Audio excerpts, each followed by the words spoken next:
امیہ بن خلف کا قتل۔ امام بخاری رحمۃ اللہ علیہ نے اسناد بیان کر کے حضرت عبداللہ بن مسعود کی زبان سے یہ روایت نقل کی ہے۔ سعد بن معاذ رضی اللہ تعالیٰ عنہ جنگ بدر کے کچھ عرصہ قبل عمرہ کرنے کے لیے مکہ مکرمہ گئے۔ آپ صلی اللہ علیہ وسلم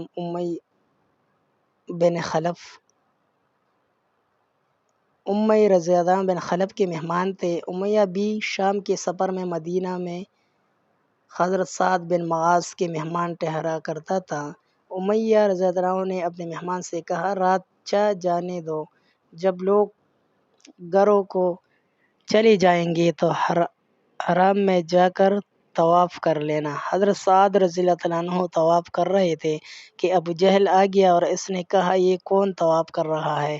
حضرت سعد رضی اللہ عنہ نے جواب دیا، میں سعد بن معاذ ہوں۔ ابو جہل نے غصے سے کہا، تم لوگوں نے محمد صلی اللہ علیہ وسلم اور اس کے ساتھیوں کو اپنے ہاں پناہ دے رکھی ہے اور پھر تمہاری یہ جرت کہ یہاں بے خوف طواف کر رہے ہو۔ انہوں نے کہا، ہاں ایسا ہی ہے۔ دونوں کے درمیان تو میں ہو گئی۔ امیہ نے سعد رضی اللہ عنہ سے کہا، ابو الحکم کے سامنے اونچی بات نہ کرو، وہ اس وادی میں سردار ہے۔ حضرت سعد رضی اللہ عنہ نے اس کی کوئی پرواہ نہ کرتے ہوئے کہا، خدا کی قسم اگر تو نے مجھے طواف سے روک دیا تو میں تیرے تجارتی قافلوں کو شام کی طرف جانے سے روک دوں گا۔ امیہ رضی اللہ عنہ حضرت سعد رضی اللہ عنہ کو مسلسل سمجھاتا رہا کہ آواز بلند نہ کرے۔ اس نے حضرت سعد رضی اللہ عنہ کا ہاتھ بھی پکڑ لیا۔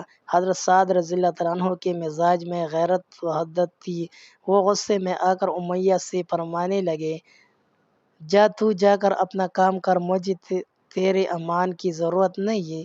میں نے محمد صلی اللہ علیہ وسلم رسول اللہ کو فرماتے سنا ہے کہ وہ تجھے قتل کر دیں گے۔ امیہ نے کہا، کیا وہ مجھے قتل کر دیں گے؟ حضرت سعد رضی اللہ عنہ نے کہا، ہاں تجھے قتل کریں گے۔ امیہ نے کہا، بخدا محمد صلی اللہ علیہ وسلم نے کبھی جھوٹ تو نہیں بولا؟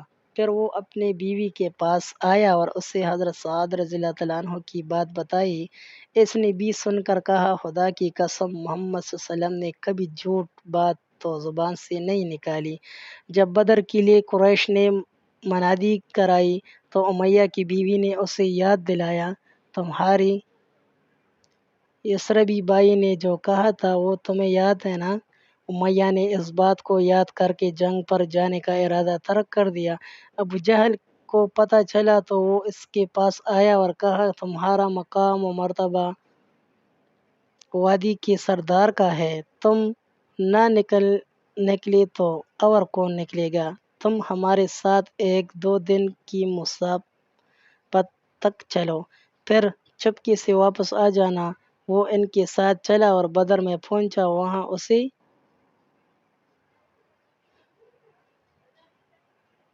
محمد نے قتل کر دیا۔